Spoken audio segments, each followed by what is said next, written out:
You're watching the Juice Consumer Direct Podcast. I'm Carson Poppenger, and we've got a special guest today visiting with us, Andrew Melchior, COO with Avalaunch Media. And we also have Jacob Thorpe, our SVP of Client Services. We're here today to talk about what's going on with Avalaunch Media, things that you guys have been up to. We know you've had some exciting news lately with some of the work that you do. I've worked with Andy. This is kind of a fun episode to do because Andrew and I worked together years ago at a company before we both started our own businesses. And he's just built a really great team and created some amazing success for their clients that they work with, and paid search and SEO and content and branding and everything like that. In fact, Avalaunch even helped us this year with some of our branding redesign and helping us dial in our branding look and feel and everything like that. Which was awesome. Yeah, it was a great experience. Super easy. Yeah. It was super nice to see how it turned out too. Yeah. Great creative team. It was great. A fun project and worked. I think the feedback I got is like everything went really well between our teams, and it was just a really smooth process. So your creative director was really sharp and really helped us because we have a small marketing team, and you were able to really ask a lot of the questions and help us kind of identify what we really want that to look like, and gave us options to choose from, and helped us sort of, get internal feedback and everything like that. It was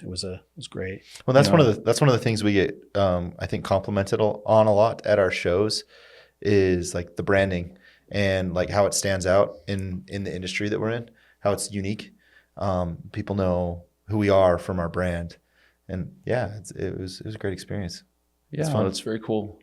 Yeah, it's so often the projects go that way in the sense that we're being hired as a creative expert to help drive a project and get the best outcome out of it.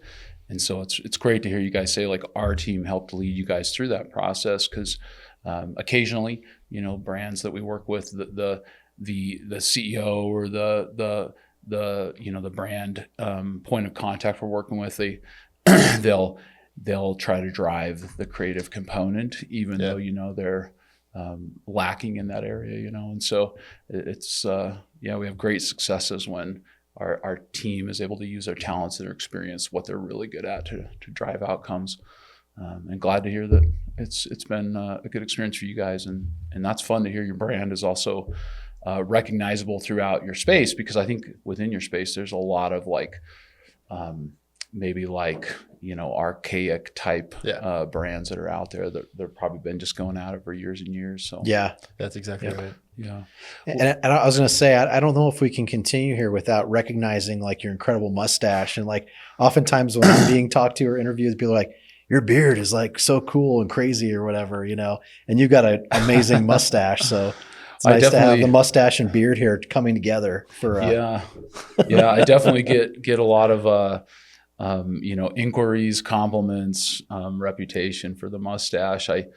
I've been trying to actively post this last 6 months or so on LinkedIn pretty consistently. Uh-huh. And I did let's talk about the mustache post, on LinkedIn. And it seemed to get a lot of engagement, a lot of participation. And my wife always teases me because when we go out in the evenings or whatever, especially if we go to country concerts, things like that, I get a lot of guys that offer to buy me drinks because of my mustache, and the occasional woman, but mostly it's men just man, your mustache is amazing. Let me buy you a drink. And can we talk about it? All right. Yeah, let's do it. That's awesome. It's a fun conversation starter, and yeah, definitely. And I can kind of feel that a little bit because people will say the same. They recognize me from the beard or whatever. It's just you just look different or whatever for whatever reason. Or you see pictures of him, years ago without it, and people are like, that's not.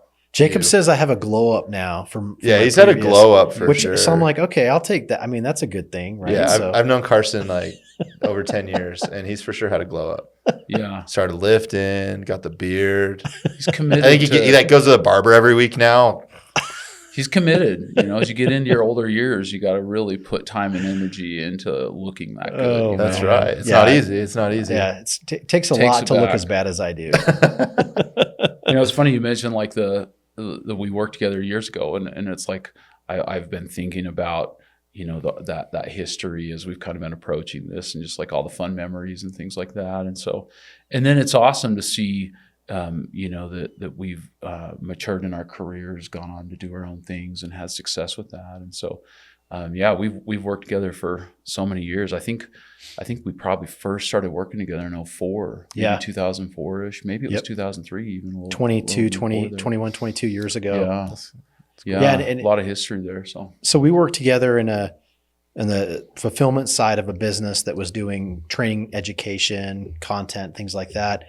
And I was kind of put into a product manager role kind of in the business. And I was able to work with Andrew and his partners, Dave and Jason, and at the time, and you guys were building a product that we were selling. You were creating like content DVDs for training, which was really cool. And they were like creating this business within the company. And so they created this product that became sort of something that we were offering. And that was really cool to sort of like work together on that. And then that was sort of probably one of your first like entrepreneurial things that you went through. And going way back, it's like we really got our start in the marketing kind of ecosphere as entrepreneurs. We started various .coms in the early 2000s, and I've been business partners with David Mink, who's my close friend, but he's also the CEO of Avalaunch Media, and we started working together back in 2000. And so we've really been business partners going on 25 years now. And a big piece of that kind of early day efforts, we did a lot of training curriculum and like webinar materials and different kind of assets that would kind of be used to drive marketing and drive messaging. And with our own .coms and things like that, we took a similar approach that got us a little bit of some recognition in like the digital marketing world. And that led to us getting invited to speak at different conferences and things along those lines. And that's what kind of moved us down the pathway towards, the agency side of things. We really were focused on .com and kind of our B2B service offerings, and we did business plans and softwares to support business growth. And then, we started speaking at these conferences, the Search Engine Strategies Conference, and they were, I think, pretty big from about 2002 through 2010 or so. Danny Sullivan was one of the owners of that, who launched Search Marketing Land and Marketing Land and all that. And naturally, just like speaking at those events, you get people just approaching you saying like, hey, would you do some consulting for us? Or we'd like to hire you to do marketing for us.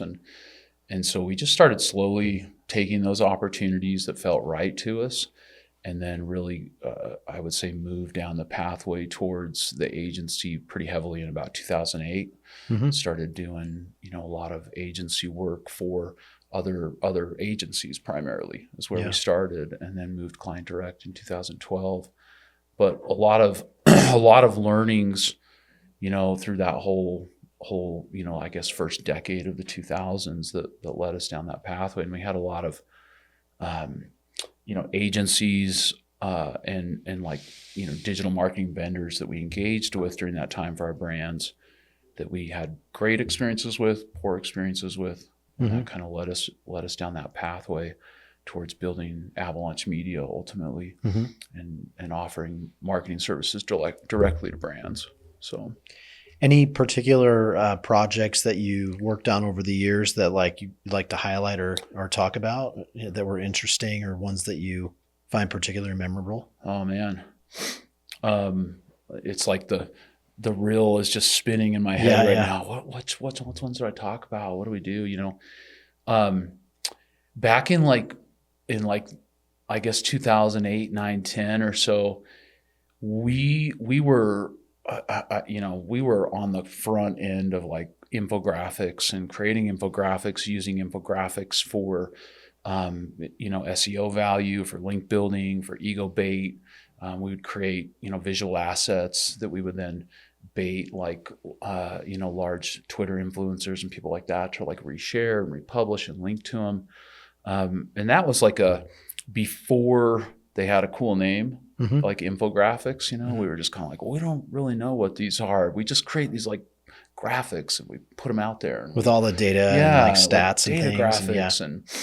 And so that was like a really fun era for us. I don't even know who even coined the term infographic, but we were doing a ton of the long form assets. We had a couple that got a ton of traction that you'll see all over the like Google Images now around logo. We did this big project for Logo Yes. It's like if you Google any kind of like color theory stuff or colors and logos, that's all over Google now.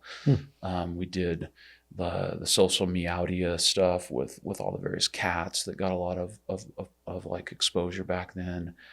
We did this one for a phone. I don't know if they were a competitor of yours or not, but they did like customer service calls and things like that. It was called Game of Phones instead of Game of Thrones during that time, and it was all handcrafted, custom, drawn, and it was really cool. It got a lot of that was like early day stuff, Beyond that, like outside, man, just thinking of like recent projects that have been really fun. We've done a lot on the brand side. You mentioned about, us helping with your brand work. We just actually won a couple different awards for some of our recent brand work. And I'm just like banging my head right now inside to try to come up with the names of those awards. They're not the Webbies, but it'll come to me probably later. Yeah. The more you get to know me, the more I do this. That's just okay. like, I'm the same. I cannot think of that thing or that name or whatever. Jacob hears that from me all the time. So as soon as I stop talking about it, it comes with the gray pop hair in, that we got, Yeah. the grays in the beard, that starts to happen. We've done some really fun stuff for fun brands. Like we did a lot of work for GoPro back in 2016, 17, 18. And just like the content they gave us was super fun to play with. Video content.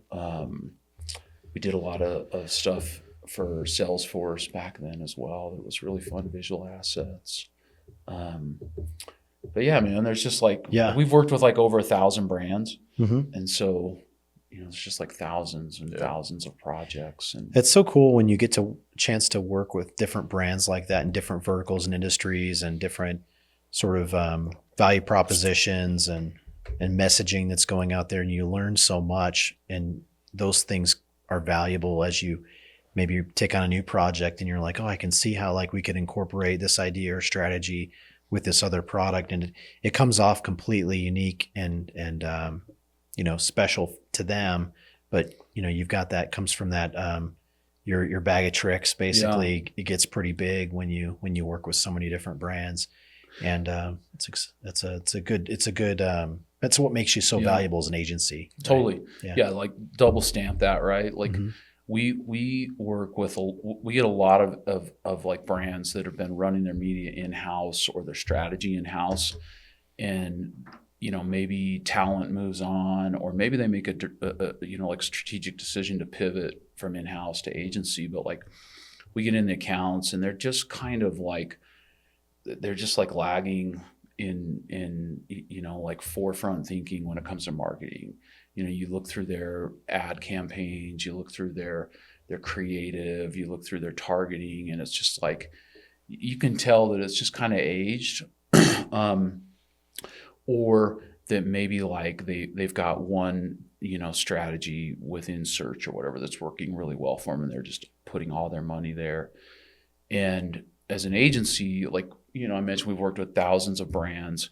We have literally millions and millions and millions of dollars that we're managing on the advertising front, whether that's in digital realms like Google, YouTube, Facebook, Meta's environment, whatever it is, right? Or in the traditional sector, you've got radio, television, all your programmatic options now with over the top, and then you've got transit ads and like, print media and mailers, and like, it's amazing to be able to, as an agency, have a great big success for one brand here that's maybe like targeting consumers in the banking sector, and you can say that strategy could be so applicable over here for somebody who's selling blankets. and they just don't have that exposure in the in-house realm. Mm-hmm. And so unless they're consistent, unless the marketing team has like a like a culture of research and looking, researching for new strategies, new techniques, or attending events or conferences, or doing a lot of collaboration, a lot of times in-house teams just kind of fall behind with like cutting edge strategy. I think that's true on a lot of things. Yeah. Right? Like we see that even on like the sales side where we're working with our partners, and similar to you, we work with like all of these different consumer direct brands that have different strategies and different sales methodologies and ways that they approach closing a deal. And sometimes, you'll get people who there's norms that they've just followed forever. There's tribal knowledge. And it's like, this is the way we do things. This is the way we've always done things. Mm-hmm. Well, because of where we sit, similar to you, it's like, well, there's other things you could be doing that would be really helpful. Or if you approach this problem with this perspective, you might find that there's some solutions that you haven't considered yet. And like putting yourself as a real strategic partner instead of, like a vendor or someone who, is just kind of like managing money. You're able to have those conversations and really have that paradigm shift. Mm-hmm. Yeah. Yeah. I agree with you 100%. Like in your guys' field of expertise, I'm sure there's a lot of like ideas you can offer to a client around how to like improve their packaging of like their services, or to improve the pricing offering. Yep. How to get people to make that initial purchase and get into like the post purchases at day 30 and 60 and things like that. And it's like, we just see that all the time. Yep. And one of the biggest things you mentioned kind of the strategic look at things. Like that's also one of the big gaps that we find over and over on our client base side is like they, especially I would say in like the mid market, even in the SMB, depending on how you classify it. But if you say from like 10 million in ARR up to say 100 million in ARR, like, in revenues per year, right? It's like they're just not strategic about their marketing initiatives. They don't have the right talent in-house or through partners. And they're just kind of like reacting to market, reacting to, simple data that they have access to. And they're just doing, we like to call it random acts of marketing. Mm-hmm. They're just like, oh, we need to drum up new business. Like let's try some ads on Google. Yeah. Or, we need to do let's try throwing up a billboard. Or I want to have so-and-so just like put together this thing and go speak at this event. Or we're going to last minute join this conference and put up a booth. And they give it like 6 to 8 weeks of runtime, and they can't show much of a return from it, which oftentimes is like even shorter than their average closing window, and then they're like, oh, COO wants me to do this now, or CEO told me to spend my time over here, and so strategy right now I think is like more critical than ever, because if you don't develop a marketing strategy, if you don't test your hypothesis in advance, and you don't think about how can we really accomplish what we're set out to do here, gather the numbers, understand the market opportunity, understand your lifetime value, understand your cost per acquisition. Like if you don't build a strategy and anchor to that and then work that strategy, you're going to fall short on the marketing side, because you're just like zig and zagging all over the place. And so we find that just so true. Like our clients come in our door, they might be a $30 million scaling business, and they've got maybe like a couple junior level marketers and a copywriter that reports to the VP of sales who doesn't have any training in marketing, or reports to the CEO. There are these massive bottlenecks getting anything done. Plus your junior level marketers don't have the know-how, the knowledge, or the professional expertise to kind of push back on CEO or COO or VP of sales when it's needed on, appropriate expectations around marketing and strategy. So that's a big area we have filled the void on in the last several years, as we've really been moving into fractional marketing leadership. And we have fractional CMOs that we staff to our clients that set course, set expectations, set budget, hire staff, and then execute with in-house teams and through agency support. So it's interesting to hear you mention that as well. It's just like strategy is so critical. Tell us about your new fractional CMO program with Amplēo and Avalaunch. Yeah. So I was talking about that gap in strategy, and it's one of the biggest areas that we recognized is like that trend coming. And in particular, you back up to like COVID era, the Great Resignation, all of the movement. We had several brands we worked with that over the course of 2 years, they would have we had one brand that had 11 leads for their marketing department in 2 years. And it was this like one person would come in, 6 weeks later, they're gone, right? But there's that big gap in like understanding strategy and then how to execute on it. And so one of the things that we really have leaned into over the last several years is offering fractional marketing leadership. We have fractional chief marketing officers that are on the books at Avalaunch, employees of ours that we will place with our client brands, and they'll execute all of that kind of executive level marketing leadership for the brand. They work with the C-suite. They oversee all of marketing. They can drive all of your marketing budgets, all of the reporting side of that from the C-suite level and the board level, all of your all of like the hiring and reporting side of that equation, both internal and with agencies. That when we provide that agency support, they're executing that work across the in-house teams and with Avalaunch and supporting that. And then we'll be able to find the right CMO partner as well in a scenario where maybe we don't have expertise in a certain vertical. Then we have the ability to go out and find fractional CMOs to come in and help support that and guide that as well. And then you asked about Amplēo. We recently were acquired by Amplēo. They're a local company here in Salt Lake City that expertise in the financial side of the business. They actually started as like a fractional CFO space. So they provide, in conjunction with Avalaunch, we have a fractional financial services group. We have our fractional marketing group. We also provide fractional HR services, and then also sales tax compliance and support on tax compliance and auditing. And we're just continuing to expand from there. So the strategy piece is just so vacant from a lot of brands now. And I think a lot of the shuffling of employment throughout, like the Great Resignation, everything has helped lead to that.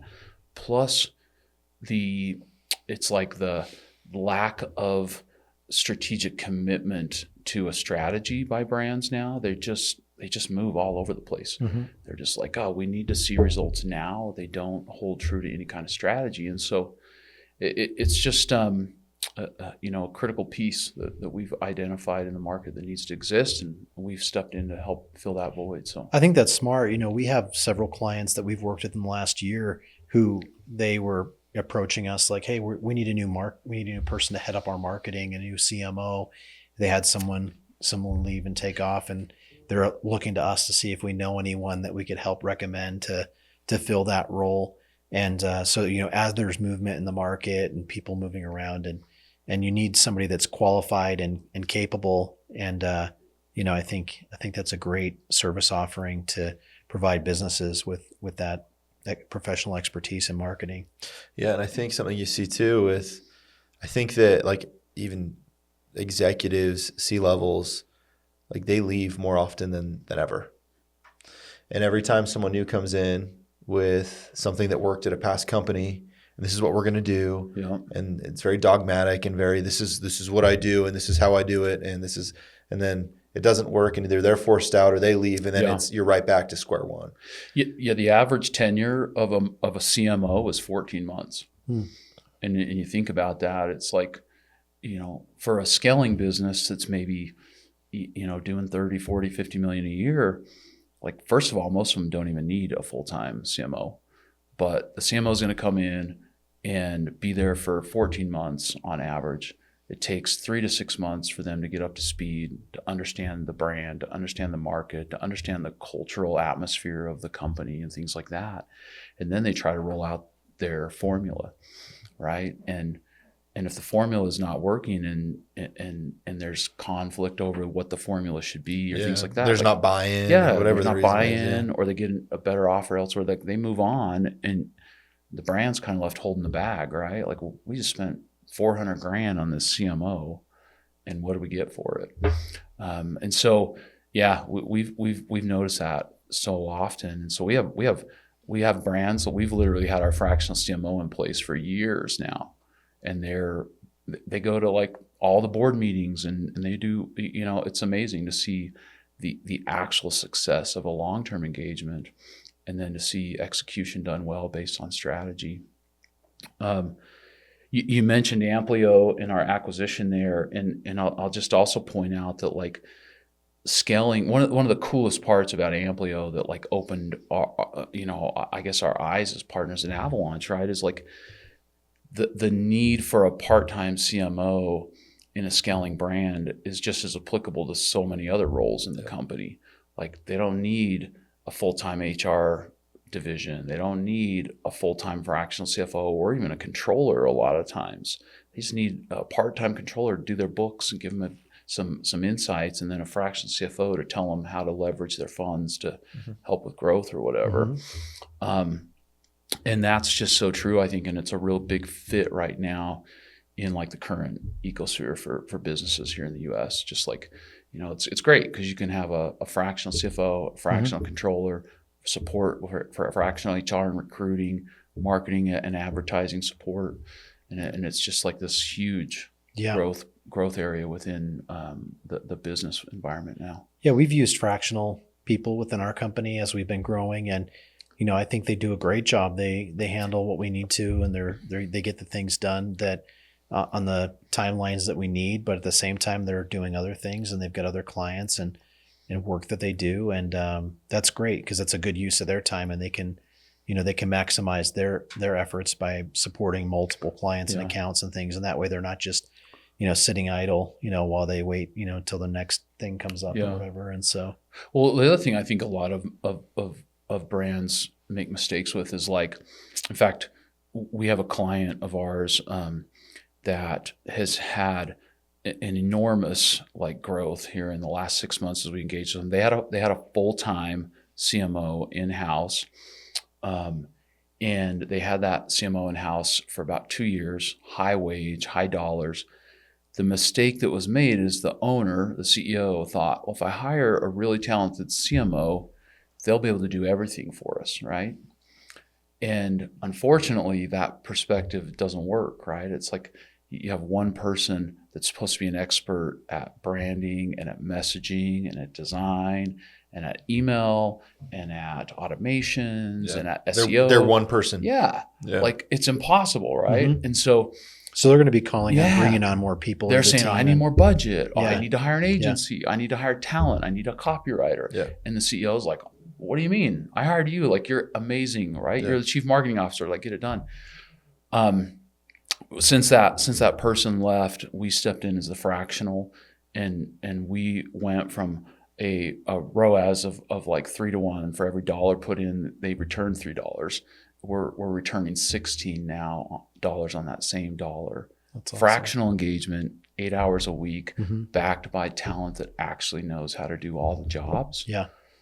Best money they've ever spent. They're just raving fans. Yeah. So that's great. That's a great success story. Well, is there anything else that, and just as we sort of come to a conclusion here, Andy, it's been great to have you here. It's been great to hear about your evolution here with Avalaunch and all the success that you guys have been able to generate, and to hear about Amplēo and your fractional CMO work that you're doing. Any final thoughts or questions that maybe, Jacob, I'll turn the time over to you. Any thoughts for? No, I just think you find the gap and then you specialize in it, right? Like you really lean into the things. Then that's it sounds like over the course of your career, you started and it was something, and you really leaned into it. And then a new opportunity came and you're like, oh, wait, I can do this too, and leaned into that. And it feels like what was coming to mind is like, wherever thou art, act well thy part.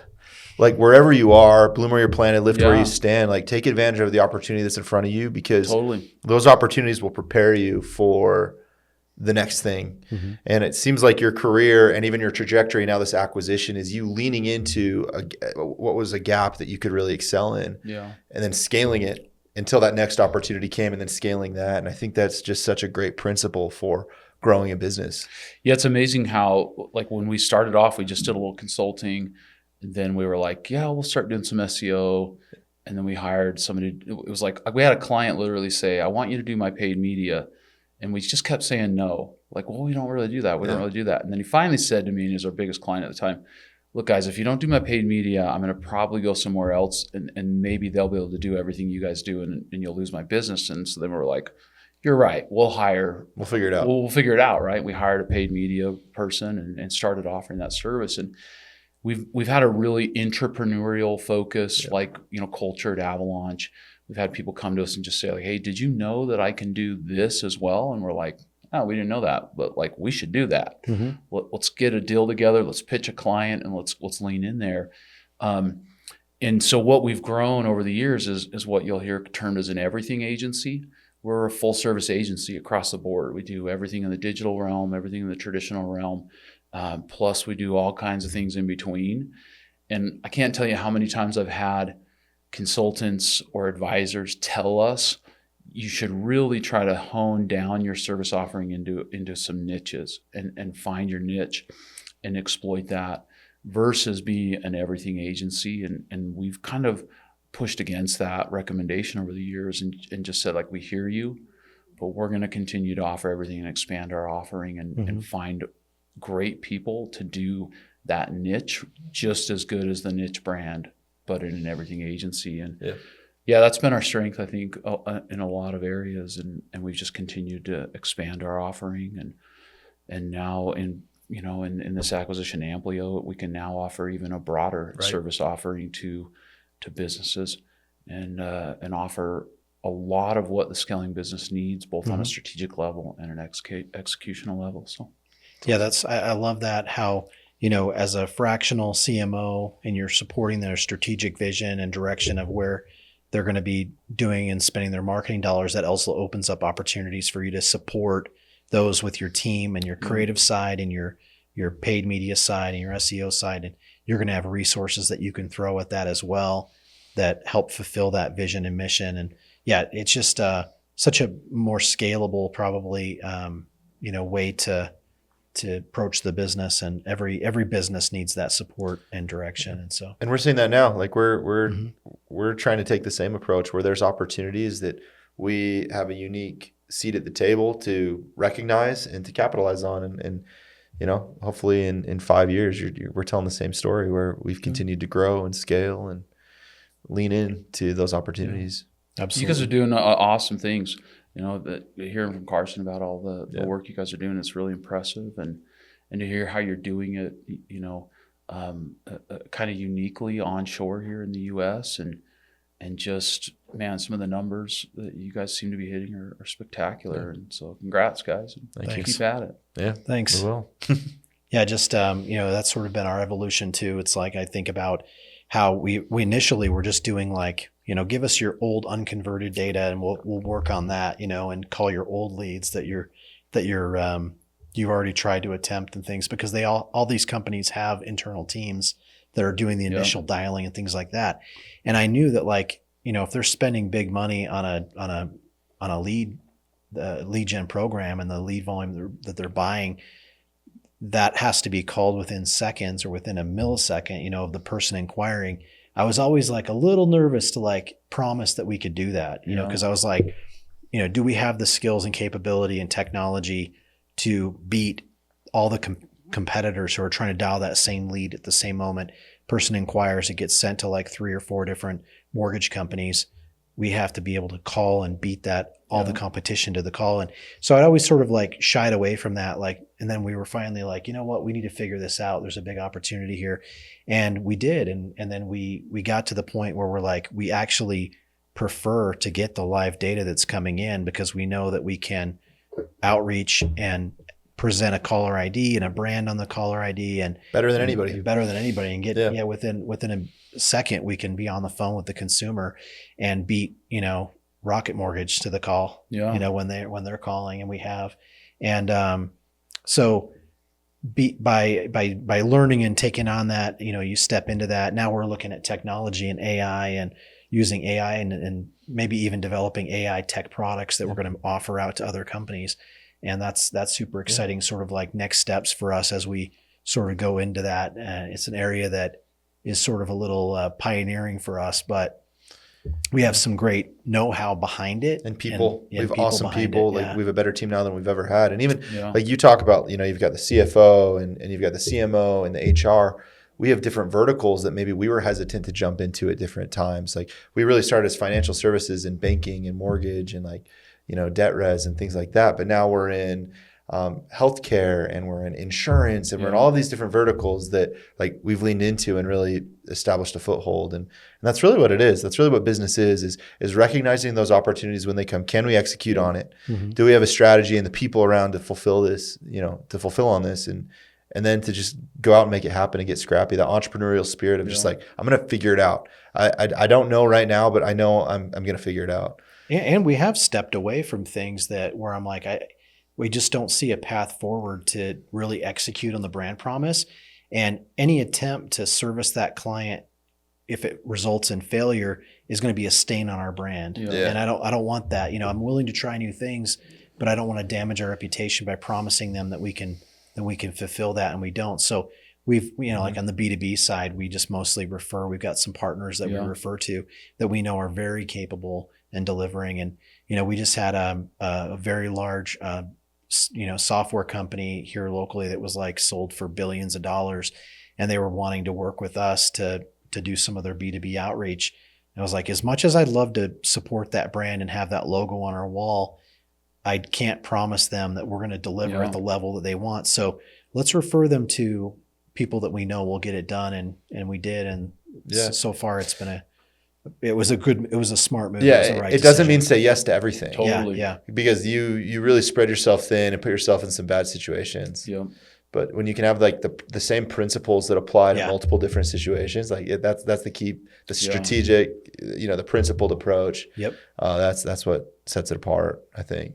Excellent. It's been awesome. Yeah, Thank this you. has been It's great great. to meet I you. really enjoyed it. Yeah. Great to Appreciate reconnect. all the chats. Yeah, I'd love to have you back on. I feel like there's a lot more we could chat about. Yeah, we should. Yeah, We should do another definitely. episode. We could get maybe some of the other crew too we could do like a whole roundtable on Yeah, it. totally. You could do like a live audit of our brand. There you go. Just like know how you've Pick seen us those like apart. you've seen those like those personal finance influencers where you Yeah. like bring in your bank statement. They're like, you ate Taco Bell 5 times this week.